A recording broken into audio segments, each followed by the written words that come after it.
Thank you for joining us for another episode of TLC TV. I'm Kyeland Jackson, our news editor, here with Sam Draut, our sports editor.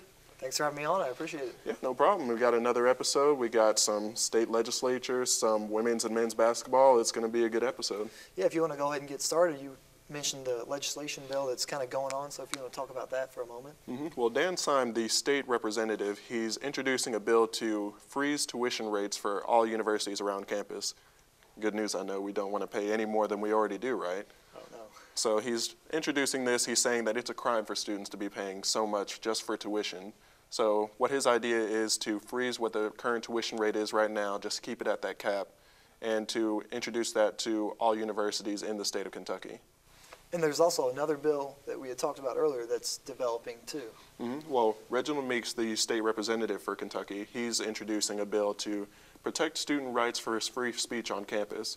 So he was quoting some different instances nationwide, like for Yale, Harvard, where student free speech was being impeded on, or where faculty were having troubles with free speech that was having a lot of negative backlash to them.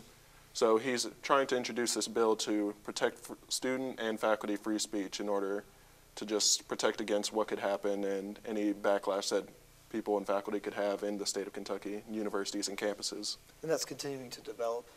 So they're just introducing those bills, and they haven't actually been put into legislation yet, so we'll have to wait and see what the developments are for those.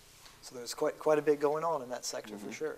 A lot of bills everywhere, but enough about bills. Let's talk about sports. So basketball, men's and women's, they're really going off to a good start, but specifically women's, you were saying? Oh yes, the women's basketball team is 7-0 in the ACC. They've won 12 in a row. They beat Syracuse 71-53, and Maisha Hines-Allen had her sixth double-double with 27 points and 10 rebounds, played extremely well, and Louisville has really turned the season around. After starting the year 1-4, they're now 15-5. They're ranked 14th nationally.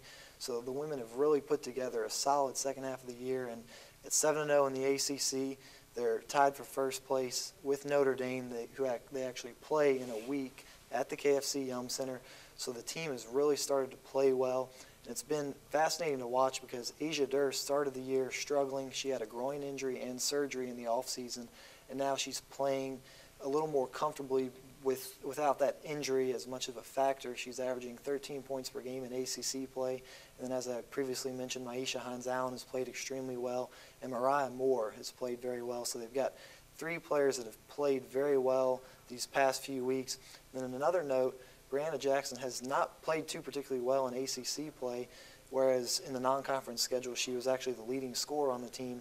So if she can get going, the women's basketball team has a lot of potential to make a deep run in March. Wow, so we're already off to a really great start. We have our players getting better over time, coming from injury and giving more points, becoming real power players central to the team. And it seems like that's being reflected in men's basketball too. We have our power players doing better. Oh yes, it was actually very comforting for the men's basketball team to see Trey Lewis and Damian Lee play well last Saturday. And they, for the first time since December, they both had their field goal percentage over 50% combined. So they got off to a slow start in the ACC. They're starting to get going once again. And then Mango Mathiang, he's going to be back in a few weeks. So Louisville's kind of coming together as a team. They're 5-1 in the ACC. And they've got a tough stretch coming up with games against Virginia and North Carolina, both at the KFC Yum Center, so it'll be a big-time environment, nationally televised games, but a good test for Louisville that doesn't have too many wins in the top 50 in the RPI, so Louisville's got some tough tests, and it'll be interesting to see what they do. Definitely, but it looks like we have possibly a bright future, possibly. What do you think for whenever we get to March Madness season? Do you have good perspectives for where we might be going? I think the big thing for both teams, the men's and women's team, is playing good defensively. The men's team, the past few games, have played well. They took a step back on Saturday against Georgia Tech, but the women's team have played extremely well on the defensive end of the floor the past few weeks. So if both those teams can come together on the defensive end of the floor, they'll continue to play well and they'll continue to win. That's what we want to hear. Louisville's always trying to exceed above others, right? Oh, definitely, without a doubt.